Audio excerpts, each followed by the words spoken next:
worship God in spirit and truth. He is worthy of all our praise. Amen. How many believe that? Amen. Come on. We need to be excited for the Lord. We need to pump ourselves up knowing that we are coming in the presence of God. And knowing that He is the one who deserves all our praise, who is worthy. So let's not just stand, but let's give glory to God. Let's give Him all that He deserves. All our praise.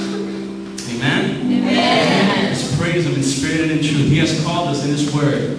He's seeking those who will worship in spirit and in truth. That's who He seeks.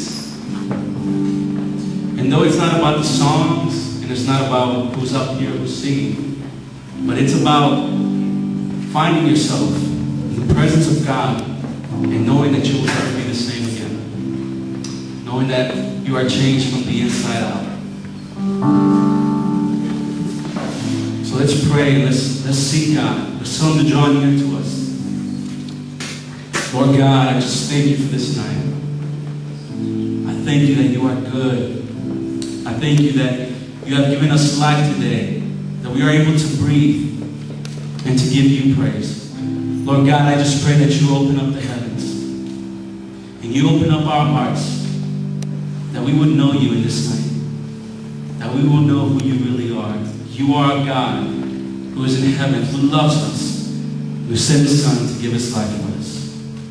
So we praise You, Lord. In Jesus' name.